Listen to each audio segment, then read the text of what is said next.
Once we have complete how to add or remove item in the cart dynamically under this React point of sale application, so now we want to proceed for submit cart data for store in database. So we have goes into add order component file, and under this file, here we have to write. We begin by defining our main function with name like createOrder. Here we use the async keyword because we know that who will be making network calls that require us to wait for the server's response. Under this function, we immediately wrap our core logic in the try block. This is crucial for handling any unexpected network failures, authentication issues, or server errors gracefully. Under this try block, the first step is authentication. So we grab the user's secret access token and stored securely as token from their browser's local storage.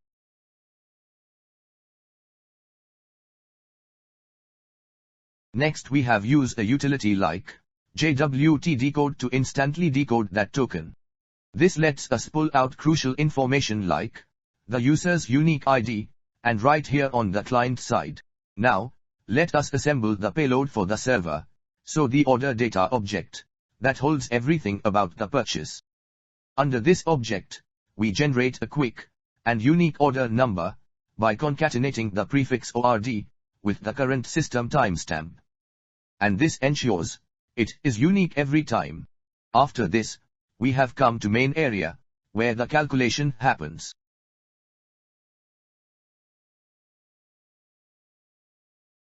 We use the powerful reduce method on our shopping cart array to calculate the final order total by applying the unit price, quantity, and crucially calculating and adding the tax rate.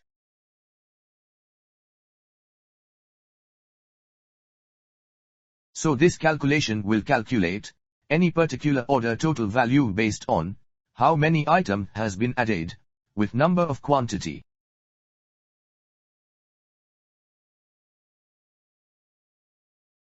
Next we assign the user identifier, which we extracted from the token to this order, which linking it directly to the customer in the database. Next, we structure the list of items. So we use the map function to transform our simple cart state into detailed line items with the backend database expects.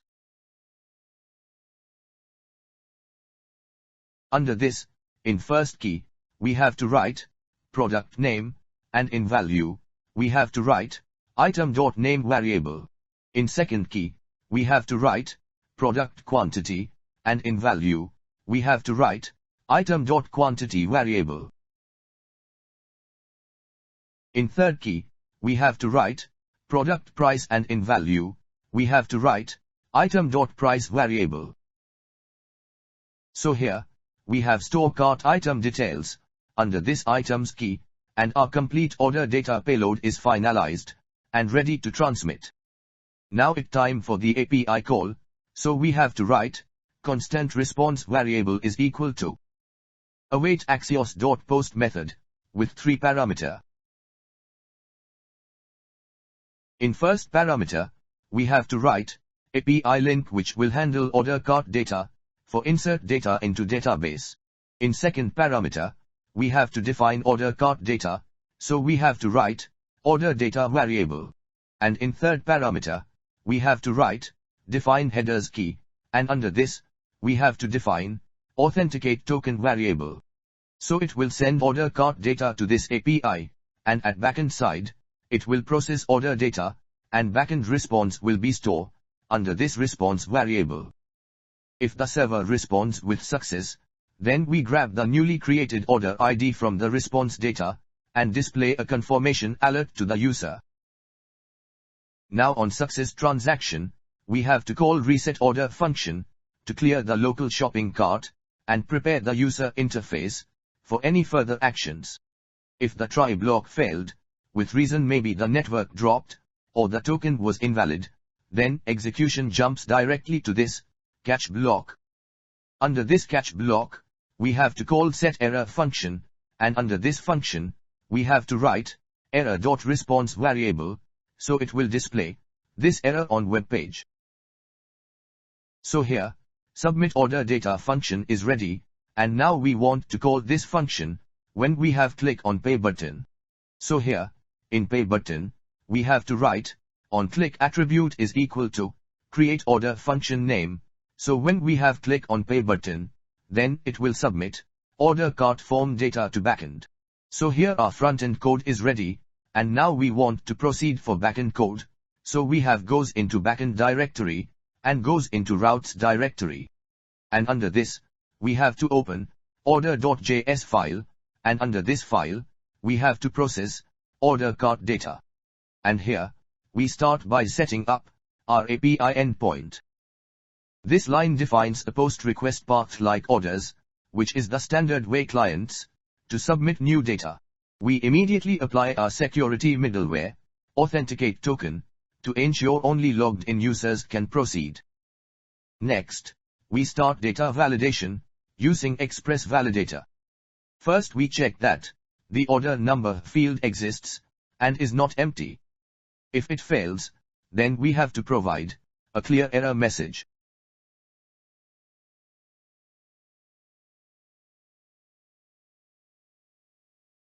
After this, we validate the order total to ensure that it is a valid floating point number. That means it can handle decimals, and that its minimum value is 0. If this validation fail, then it will trigger this, and display invalid order total message will be displayed. Next we want to validate order created by variable data, and this data must be a valid integer value. If this validation fail, then it will trigger this invalid user ID message will be displayed. After this, we have to validate items variable data. So in this first, we want to check this variable must be valid array.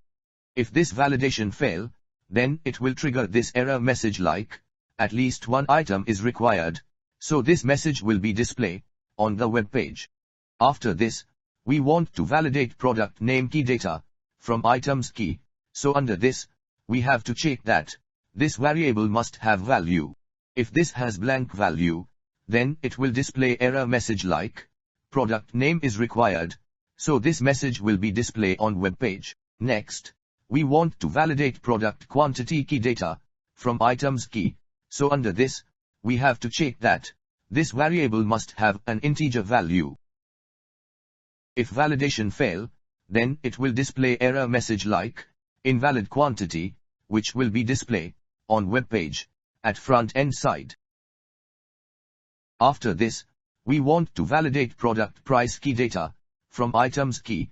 So under this, we have to check that this variable must have a float value, which must be minimum 0.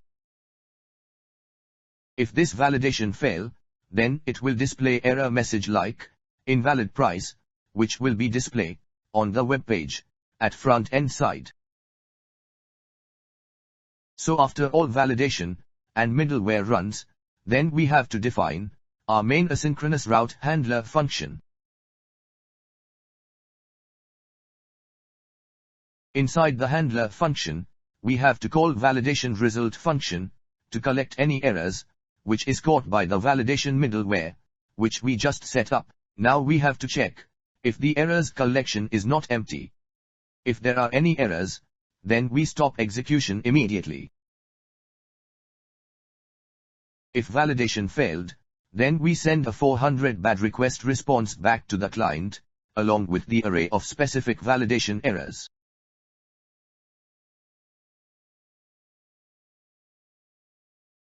Now if the data is valid, then we have to extract order number, order total, order created by, and items data from request.body.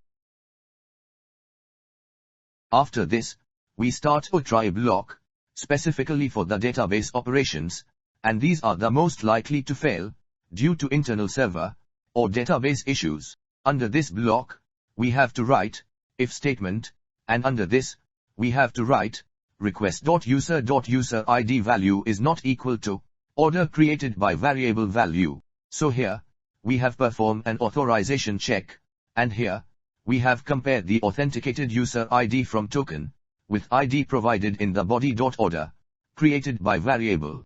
If this condition true, that means data not match, then it will execute if block of code. And here, we have to write return statement with response.status 403 status code with JSON method. And this, we have to define error key with message like unauthorization action, so if will preventing a user from creating an order for someone else. But suppose above this condition false, then it will execute other block of code.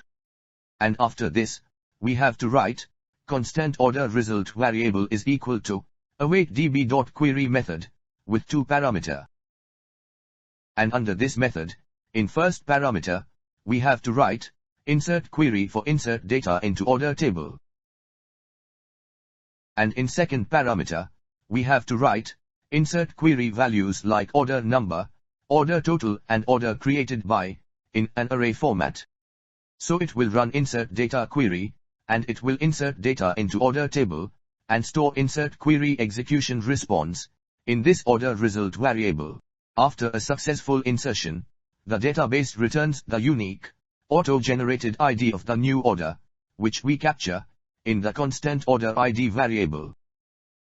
Now we want to insert order item data into database, so for this, we have to write for loop, and under condition, we have to write constant item or items variable, so one by one, we can fetch data from items array.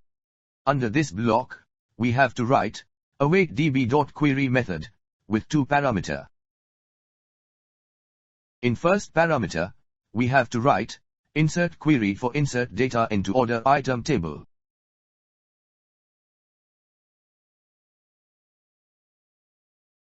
And in second parameter, we have to define insert query values like order ID, item.product name, item.product quantity, and item.product price variable in an array format.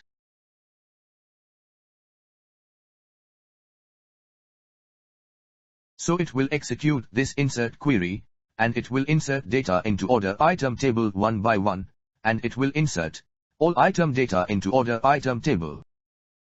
If all database operations succeed, then we have to send a successful response with the HTTP status 201 created, and return the order ID to the client.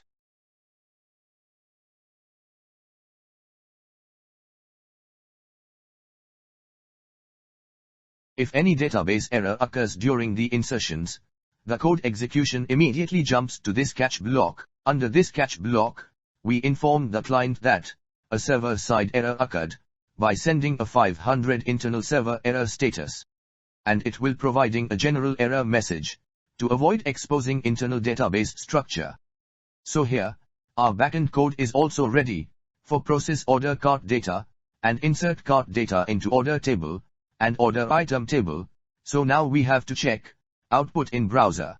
So first, we have restart Node server by running this command in Node terminal.